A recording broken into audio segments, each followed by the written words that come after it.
शिलान्यास पर भद्रक जिला बासुदेवपुर पौरपालिका निर्माण होइछि अत्याधुनिक शवदाह केन्द्र।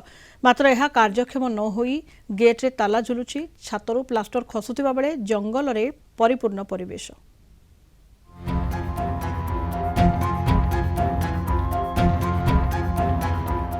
ए होउछि भद्रक जिला बासुदेवपुर पौरपालिका निर्माण करा जायथिबा अत्याधुनिक शवदाह केन्द्र। उद्घाटन न होई फाटकरे ताला झुलुछि।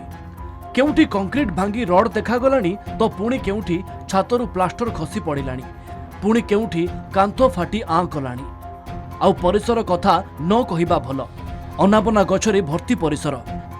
शवदाह करने सरकार तरफ ए गोटे आवश्यकता पदक्षेप नहीं, किंतु दीर्घ 1 वर्ष हम देखुची कार्यक्रम सही किंतु सेटा चाबी पड़ी रही देखला बेलू परित्यक्त अवस्था ही पड़ी।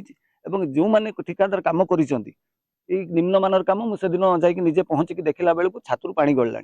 बर्तमान से प्लास्टर खसला कार्यक्षम होनी। जो गरीब लोक मैंने बाहर आसिक भी घर द्वार कर कौटे शवदाह करेंगे से जगह पाऊना। तेणु कोटी कोटी टकर जो या एपर्यंत तार कौन कार्यक्रम होना। बारंबार बारंबार आम अभियोग करने सत्वे भी से एपर्यंत किसी कार्यक्रम करूना।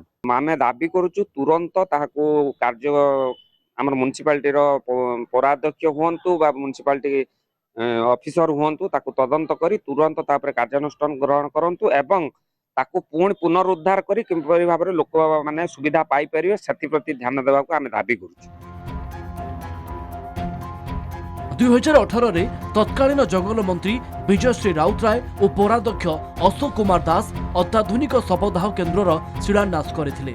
मंजूर होइतिला 10 लाख टंका अभावरू अधारू काम बंद हो जाइतिला। पूर्वतन विधायक 2022 रे पुणी करथिले शिलान्यास। मंजूर होइतिला 1,21,03,767 टंका।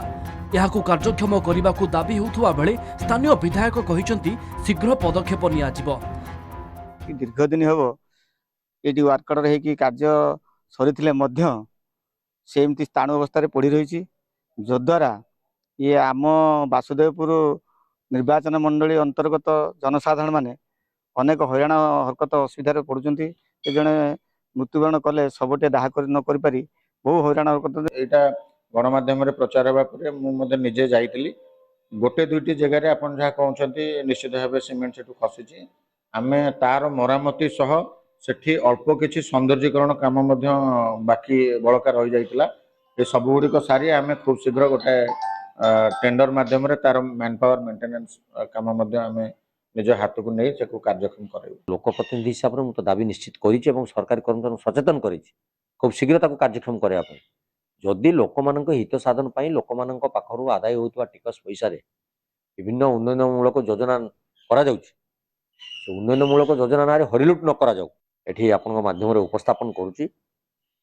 जेते शीघ्र से सब जो अधूरा कार्य रही कौन पाई से सब बर्तमान सुधा बंद हो रही संपूर्ण तुरंत करूँ। भद्रक जिला बासुदेवपुर सत्यकांत नायकों रिपोर्ट, कलिंग टीवी।